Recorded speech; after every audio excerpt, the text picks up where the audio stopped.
dan yang pertama ini saya aturkan salam sejahtera.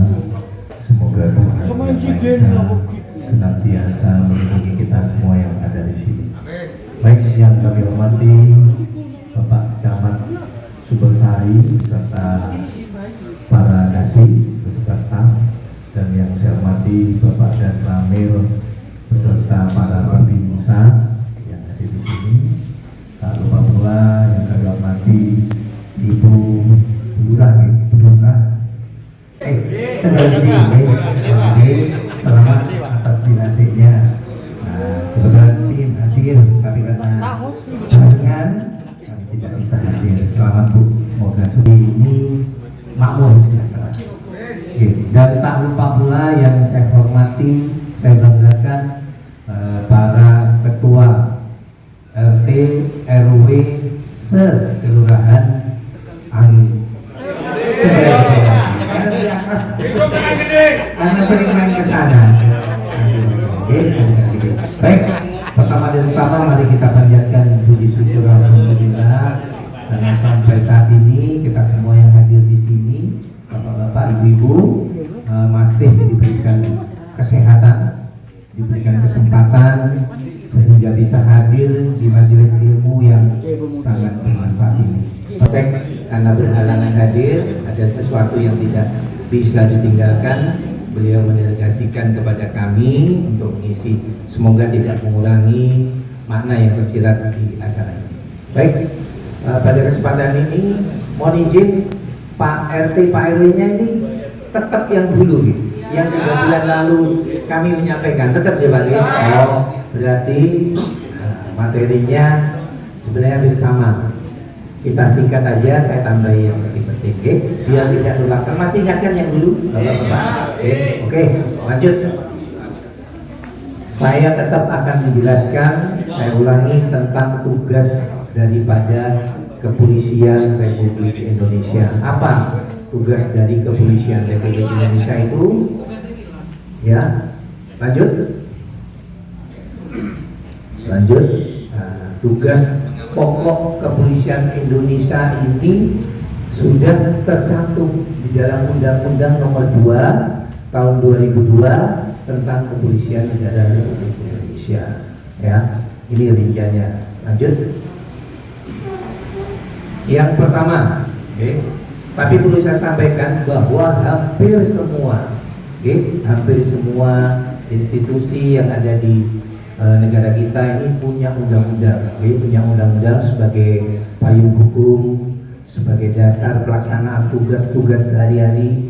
Umpama kami ya undang-undangnya, aturannya tadi saya sampaikan Undang-Undang Nomor 2 Tahun 2002. TNI pun juga punya undang-undang, ASN juga punya sebagai landasan untuk dalam melaksanakan tugas sehari-hari. Apa tugas pokok kepolisian? Yang pertama adalah memelihara keamanan ketertiban masyarakat. Polri bertugas menjaga ketertiban umum, mencegah terjadinya gangguan keamanan.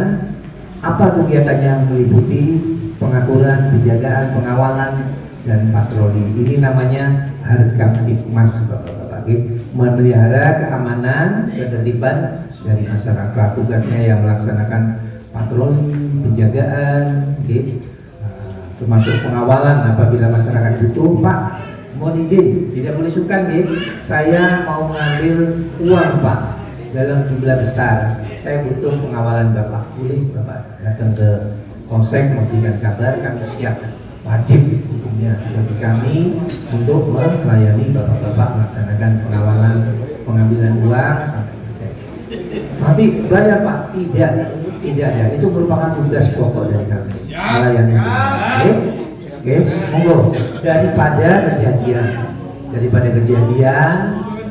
lebih baik dengan secara langsung aja. Yang selanjutnya,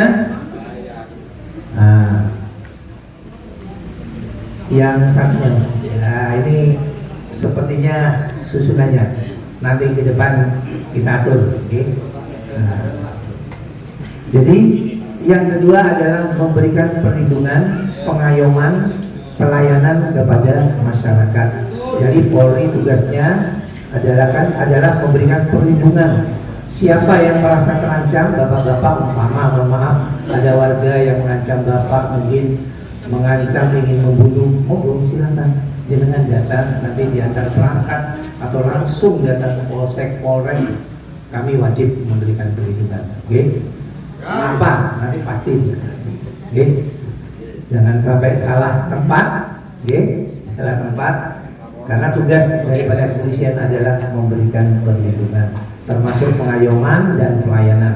Di sini pelayanan, saya tegaskan, baik mungkin itu bisa berupa pelayanan SKCK, pelayanan jenengan ada kegiatan keramaian, ini wajib, okay? Wajib polisi memberikan pelayanan. Apa sih Pak? Kenapa sih Pak kok keramaian itu harus izin? Karena di sana jenengan akan bersinggungan dengan kepentingan orang lain, takutnya menghambat kepentingan orang lain. Jadi dari kami akan mengatur, oh ini terhambat karena adanya kegiatan ini, pasti kami akan melaksanakan rekayasa tentang mungkin lalu lintasnya, tentang jumlah personil yang harus mengamankan.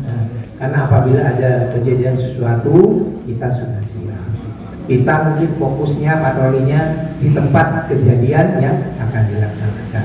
Itu pentingnya Bapak-bapak. Jadi bukan untuk mau acara nyonak beri mama kasarnya, masa dia harus izin pun hadira. Bukan apa, mungkin kegiatan tersebut bersinggungan atau mengganggu kepentingan orang lain, kami siap mengadakan rekayasa lalu lintas, mengadakan penjagaan di sana agar tidak muncul kejadian-kejadian yang tidak diinginkan.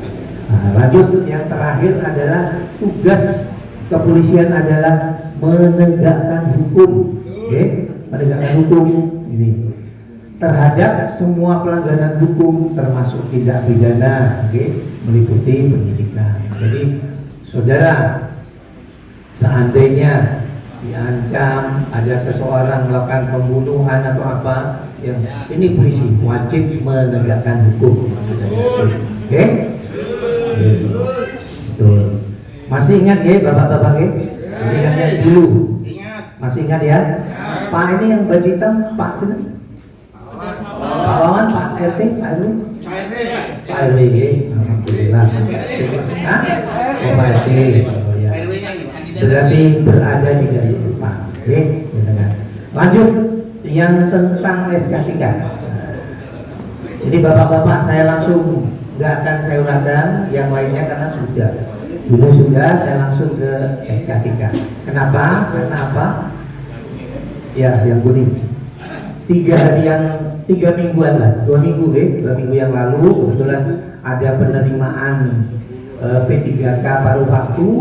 Ini Jember kebetulan yang lulus, alhamdulillah kurang lebih kalau tidak salah 8.000. 8.000 orang. Dan ditangani biasanya awalnya Polres saja, karena tidak mampu akhirnya dikasih ke polsek-polsek yang merasa banyak. Kebetulan kalau tidak salah Sumbersari dapat jatah sekitar 600 orang yang lulus, alhamdulillah. Nah, berawal dari kejadian tersebut karena apa? Ini ada batasan waktu untuk mengurus suratnya, awalnya 3 hari, kemudian diperpanjang sampai tanggal 21 kalau tidak salah. Ini banyak sekali anak-anak kita, saudara-saudara kita saat pengurusan ini kembali tidak lebih dari 3 sampai 4 kali, bapak-bapak. Nah, ini mungkin pelajaran ke depan. Saya berharap Bapak RT selaku leading sektor di depan memberikan pelayanan. Nah, ini ditunjukkan, dinasehati, ada input dari Pak RT. Ya, biar warganya tidak kembali kasihan. Kalau seandainya dibatasi waktu dan dia sudah tidak masuk, otomatis akan gugur. Karena dia tidak sempat memiliki SKCK. Ya. Jadi monggo ini nanti bisa kita share ke grup RT untuk pembuatan SKCK baru minimal, dijelaskan. Contoh atau ding. Ngurus apa ke kantor polisi? Oh siapa kiri ya? Siapa kiri? Jadi Begitu dia datang ke polsek sudah dalam kondisi siap, tidak kembali, suruh kembali. Kalau rumahnya di Rogo ke Wirologi kan jauh, kasihan Bapak. Jadi mudah-mudahan Pak RT selaku leading punya seperti ini. Ya Pak? Ya, tidak. Contoh saya sampaikan kan rumahnya paling jauh di Antirogo, ke Wirologi kan jauh Pak. Itu jadi sampaikan, syukur kalau Bapak punya di rumah ditempel, tempel. Ini ya rekomendasi dari desa. Terus fotokopi, punya akte juga, KTP disiapkan, termasuk BPJS kesehatannya. Kasihan daripada kembali ya. Foto 4 kali 6 background merah, dibantu dicek Pak, dibantu. Kita ini melaksanakan tugas sebagai amalan. Dan dilihat, oh ya cocok, sudah bisa. Insya Allah tidak kembali, langsung nanti di polsek. Oke. Untuk biaya, karena itu penghasilan negara bukan pajak, 30.000 cukup, tidak ada lebih. Oke, lanjut. Untuk persyaratan yang online, bisa. Apalagi anak muda sekarang sudah ngerti, sudah pinter, mereka sudah mempersiapkan sebelum dari rumah akan langsung online sendiri. Di polsek nanti tinggal tahap selanjutnya, berarti akan lebih cepat selesai nanti. Lanjut. Untuk perpanjangan bapak-bapak sama dengan yang baru, membuat baru, tapi harus dilampirkan ya SKCK lama. Daripada nanti itu, mana SKCK lamanya? Ada di rumah Pak, kasihan kembali lagi. Kita ingin mempercepat apabila seperti kemarin kejadian P3K. Paruh waktu yang untuk Sumber Sari 600, gilirannya banyak Jember 8.000. Kasihan kan kalau tadi masih antri lagi nomor urut lagi. Baik, nanti mudah-mudahan Pak Babin saya arahkan, saya perintahkan untuk bisa di grup adik-adik. Lanjut. Dulu lupa Pak, dari share dulu Pak. Iya Pak. Dulu lupa, tadi share. Dulu dari share. Ya, Pak. Sama Pak Ardian. Ya, lupa. Namanya manusia, bukan malaikat ya, mungkin ada sifat lupa. Nanti saya sebut dulu saja. Ini bapak-bapak, karena banyak warga kita yang ke luar negeri, monggo bisa ini juga disiapkan kita biar warganya juga tidak bolak-balik, tidak balik-balik, urus paspor ke Polres untuk SKCK ke luar negeri kan beda bapak-bapak, ada ini disiapkan. Lanjut karena saya dikelilingi sama Pak Ana 15 menit baik. Ini yang selanjutnya bapak-bapak, bahwasannya mulai tahun 2020 muncul perpol. Coba lanjut dulu. Muncul perpol nomor 4 tahun 2020 tentang pengamanan swakarsa. Apa itu swakarsa? Itu pengamanan yang dihendaki oleh kita sendiri, dilandasi oleh keinginan kita untuk mengamankan wilayah kita masing-masing. Saya jelaskan dua saja Bapak dasar bentuk-bentuk dari swakarsa. Yang pertama adalah satuan pengamanan lewat pendidikan, melewati satpam. Mungkin warga kebanyakan sudah modern, banyak yang bekerja, pada siang hari, malam hari, boleh membentuk satuan pengamanan di lingkungan perumahannya. Boleh. Cuma kan itu ya membayar. Kalau security itu kan membayar seperti perumahan-perumahan. Kita membayar pada mereka untuk jasa mereka melaksanakan pengamanan. Yang kedua adalah Satkamling, Bapak-bapak, Satuan Keamanan Lingkungan. Bukan pos kamling ya, Satkamling ini organisasi paling kecil di tingkat RT. Ini bapak-bapak RT monggo bisa membentuk Satkamling, Satuan Keamanan Lingkungan. Apa itu? Yaitu unit masyarakat yang bertindak sebagai pengemban tugas kepolisian di tingkat RT atau RW, ya, dibentuk atas kesadaran dan kepentingan warga untuk menjaga keamanan dan ketertiban di wilayahnya. Jadi Pak RT, ayo rek, monggo antretan. Nah, kita bentuk Satkamling di sini untuk menjaga keamanan. Satkamling itu organisasi, Bapak. Kalau Poskamling tempatnya. Satkamling ini terdiri dari ketua, Pak RT, bendahara siapa, sekretarisnya siapa, ini dibentuk Pak nanti, termasuk komandan jaganya siapa saja. Itu dibentuk. Mudah-mudahan, masyarakat di Antirogo ini, Tegal Gede ini, semangat, semangat, karena di sana ada tulisannya itu. Dan saya mohon semangat. Nah, mudah-mudahan ketularan tetangga sebelah di Patrang, di mana Satkamlingnya alhamdulillah dari Patrang ini yang dekat Gudang Garam itu juara 1 tingkat Jawa Timur. Alhamdulillah mereka juga dapat bantuan dari Polda, dapat bantuan dari Polda beberapa CCTV yang bisa dimanfaatkan di tempatnya. Jadi bisa dipasang, nanti dikendalikan di Poskamling. Mudah-mudahan.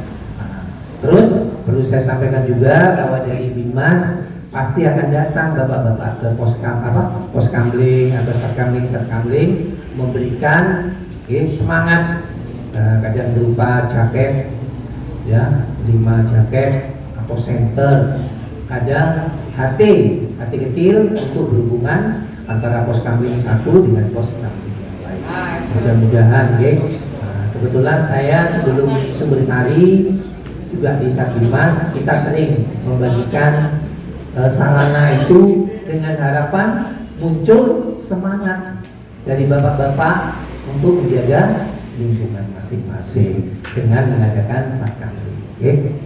Nah, lanjut coba. Nah, ini peran Satkamling ini apa, bapak-bapak? Mencegah kejahatan dengan kewaspadaan bersama. Kalau sudah bapak-bapak jaga, otomatis para pengincar-pengincar ini akan berpikir. Tapi kebanyakan bapak-bapak ngumpulnya jam 9, pulangnya jam 2. Padahal yang rawan jam 2 ke bawah. Monggo yang semangat untuk menjaga lingkungan masing-masing. Saya sudah diperkelengi sama pembawa acara, saya tidak berani melanjutkan. Nah, nanti monggo bisa ditanyakan dalam tanya jawab kalau ada hal yang perlu ditanyakan. Terima kasih. Wabillahi taufiq wal hidayah. Wassalamualaikum warahmatullahi wabarakatuh.